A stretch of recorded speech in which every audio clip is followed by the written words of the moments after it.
Jangan lupa like, komen, dan subscribe channel YouTube TVRI Bengkulu, serta nyalakan lonceng notifikasinya.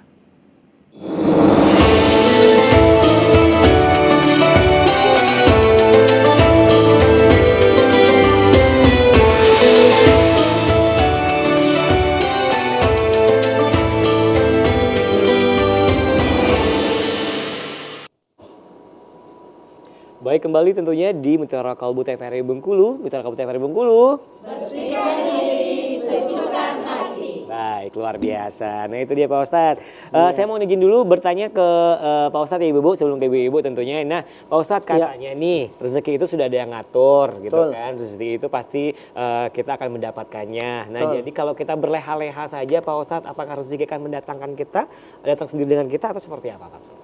Baik. Pertama, konsep rezeki tadi, Hud ayat 6, bahwa Allah sudah menjaminkan rezeki kepada kita, sampai binatang melata sekalipun Allah jamin rezeki. Yang kedua, rezeki itu dijaminkan ketika kita belum dilahirkan loh Bang Fahmi. Itu kapan? Ketika ruh ditiupkan. Dulu kita dalam rahim ibu kita umur 4 bulan. Bang Fahmi sudah keluar kan dari rahim itu kan? Ya, Alhamdulillah kita semua sudah keluar.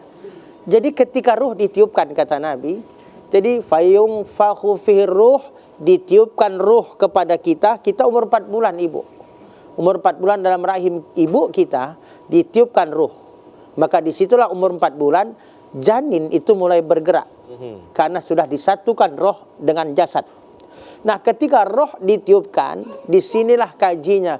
Wa yu'mar bi arba'i kalimat, Allah perintahkan kepada malaikat, tetapkan kepadanya 4 perkara. 1, bikat birizkihi, tetapkan rezekinya. Yang kedua, ajalihi, tetapkan ajalnya. Jadi yang pertama kita ditetapkan rezeki dulu. Kita belum lahir loh. Maka habis rezeki ditetapkan baru ajal. Maka ada hadis qudsi, inna nafsa la tamuta hatta tastakmila rizqaha. Tidak ada yang bernyawa mati kecuali habis rezekinya. Jadi rezeki yang ditetapkan, habis rezeki yang ditetapkan, maka datanglah yang namanya kematian. Maka selama kita hidup, pasti masih ada rezeki. Kalau habis rezeki, pasti mati. Ini konsepnya. Maka apakah bisa kita kalau memang rezeki sudah dijaminkan, terus kita berleha-leha, apakah rezeki itu datang? Tetap harus ada konsep rezeki itu harus ada ikhtiarnya, usaha. Walaupun tidak ikhtiar pun terkadang rezeki datang. Jadi kan ada debat itu antara Imam Malik sang guru dengan Imam Syafi'i. Jadi kata Imam Malik, rezeki itu kalau sudah dijaminkan dia akan datang walaupun tak ada usaha. Diprotes oleh muridnya. Oh tidak mungkin guru. Rezeki itu harus pakai usaha baru datang. Tidak kata sang guru. Kita kalau sudah rezeki dia akan datang walaupun tanpa usaha. Akhirnya Imam Syafi'i sang murid ingin membuktikan kepada gurunya rezeki harus pakai usaha. Pergilah dia tinggalkan gurunya. Dia bertemu dengan orang yang sedang panen, dengan panen buah apel lah katakan. Maka dia bantu orang yang panen tadi. Ketika dia sudah bantu orang panen, diberi hadiahlah orang yang punya kebun. Ini rezeki untukmu, buah untukmu. Nah inilah kata Imam Syafi'i, aku akan datang kepada guru, ini rezeki bahwa harus dapatnya karena harus usaha. Guru, iya dijemput, ini guru, aku dapat buah. Ini buah, tapi aku dapat ini tidak dengan berleha-leha, harus dengan usaha. Aku bantu dua orang panen. Ini kan rezekiku. Harus pakai usaha kan? Kata sang murid Imam Syafi'i. Kata guru, tidak. Ini buktinya aku bisa makan apel tanpa harus usaha. Jadi kan dua-duanya benar nih. Sang guru tidak usah membantu orang panen, tapi dia dapat duduk saja diantarkan oleh muridnya. Ini rezeki. Maka hakikat rezeki itu memang pertama harus ada usaha. Tapi ketika itu sudah rezeki, tanpa usaha pun kadang Allah hantarkan. Tapi kita tetap wajib ikhtiar. Usaha tak menjamin hasil. Tapi kita wajib ikhtiar. Ada orang usaha bangkrut. Ada orang yang berusaha sukses. Di mana salahnya? Bukan usahanya, bukan ikhtiarnya. Itulah bagian takdir. Itulah jadi rukun iman kita yang kena mengimani qada dan qadar.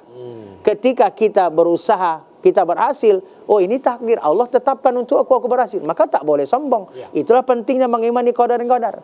Begitu juga ketika kita berusaha, kok ya kita bangkrut, kita gagal, mengimani qadar qadar, inilah ketetapan Allah, maka kita sabar. Jadi hidup itu kan tidak pernah lebih dari syukur dan sabar. Syukur, sabar, dua-duanya pasti kita temui. Maka artinya tadi, rezeki itu betul berleha-leha datang. Datang Allah hantarkan ketika itu mengenai rezeki. Tapi tetap kita wajib ikhtiar. Sama kayak sakit, Bang Fahmi. Betul. Sakit, itu kan bagian dari takdir. Iya. Tapi ketika sakit, ikhtiar kita apa? Wajib berobat. Tapi pertanyaannya, apakah berobat itu jamin sembuh? Belum tentu. Belum tentu. Justru ada orang berobat meninggal. Iya. Jauh dia sampai ke mana rumah sakit yang bagus tuh di Singapura. Di Singapura dia meninggal. Kalaulah tadi berobat jamin sembuh, maka tak mungkin ada orang berobat meninggal. Tapi banyak di rumah sakit orang meninggal. Apa yang salah? Bukan berobatnya. Itulah bagian takdir, itu kita imani. Tugas kita ikhtiar, hasilnya Allah. Begitu rezeki. Allah yang jaminkan rezeki, tapi kan kita tidak pernah tahu berapa yang Allah jaminkan rezeki untukku. Maka tugas kita apa? Ikhtiar jemput. Ada orang perginya pagi, pulang sore, 50.000 dapat. Iya. Ada orang pergi pagi, kemudian baliknya lebih cepat, siang 100.000. Iya. Ada yang tak pergi-pergi, 200.000 dapat.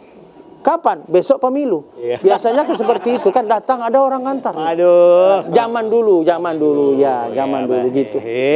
Baik pemirsa, itu dia tentunya. Berarti kita harus menjemput yang namanya rezeki Ya. kita ya Pak Ustadz ya. Kembali boleh silakan ibu-ibu yang mau bertanya untuk di sore hari ini. Waduh udah siap nih sepertinya. Silakan Ibu. Assalamualaikum warahmatullahi wabarakatuh. Waalaikumsalam warahmatullahi Nama saya Bu Indun dari Ibu, Pagar bentar Masjid Bu, Talim. mohon maaf berdiri dulu, nggak kelihatan Bu. Wah iya, cantiknya nggak kelihatan, Masya Allah. Silakan Bu. Nama saya Bu Indun. Bu Indun, Dari ha. Majelis Taklim Pagar Jambu Masjid Darussalam Pondok Kubang. Taba jambu atau pagar jambu? Pagar Jambu. Oh taba jambu. Pagar Jambu. Ya. Aku mau bertanya Pak Ustadz. Nggih. Bagaimana caranya syukur Pak Ustadz? Sekian. Wassalamualaikum warahmatullahi wabarakatuh. Waalaikumsalam warahmatullahi wabarakatuh. Ini orang Medan nih Pak Ustadz katanya, ya kan? Jawa. Oh Jawa. Ya baik. Jadi katanya syukur itu gimana Pak Ustadz? Monggo Baik. silakan. Nggih, Ibu Indun ya. Bagaimana cara bersyukur? Syukur itu kata Syekhul Islam Imam Ibnu Taimiyah ada 3 rumus syukur, hakikat syukur yang kalau satu dari 3 ini dilewatkan tidak bersyukur. Pertama, hati. Maka hati wajib kita meyakini ini nikmat yang kita dapatkan datangnya dari Allah. Wa ma bikum min nikmatin faminallah. Apapun nikmat yang ada padamu itu datangnya dari Allah. Hari ini kita sehat, ini sehat dari Allah. Hari ini kita dapat rezeki, ini rezeki dari Allah. Jadi satu, syukur itu yakin dulu hati bahwa ini rezeki datang dari Allah. Ketika kita tidak yakin ini rezeki bukan dari Allah, jadi sombong. Itulah korun. Kenapa korun? Yang orang kaya sedunia ini jadi orang sombong. Karena dia menganggap kekayaannya, hartanya itu dari kepintarannya. Korun sombong kepada Allah. Dia lupa ini rezeki dari Allah. Dia anggap kepintarannya. Maka cara syukur, pertama hati meyakini ini nikmat datang dari Allah. Yang kedua, lisan. Lisan kita senantiasa memuji Allah. Setidaknya alhamdulillah. Maka afdalud doa alhamdulillah kata Nabi. Seutama-utama doa adalah alhamdulillah, bersyukur. Dan yang ketiga, perbuatan kita bertambah taat kepada Allah. Diberi nikmat berarti kita bertambah taat. Makin tambah nikmat, tambah taat. Kullu nikmatin la tuqaribu minallah fayya baliyah. Setiap nikmat yang Allah tambah tapi kita tidak bertambah taat, tidak bertambah dekat kepada Allah, maka nikmat itu nanti dirubah jadi bala. Maka cara bersyukur 3, hati, lisan, perbuatan. Hati meyakini ini nikmat dari Allah, lisan senantiasa memuji Allah, perbuatan kita semakin taat kepada Allah. Itulah cara bersyukur. Bersyukur. Itu dia cara bersyukur ya Ibu Indun ya. Nanti dipraktekkan tentunya. Nah kita akan jeda iklan dulu pemirsa. Tetap bersama kami di Bicara Kalbu TVRI Bengkulu. Bersihkan hati, sejukkan hati.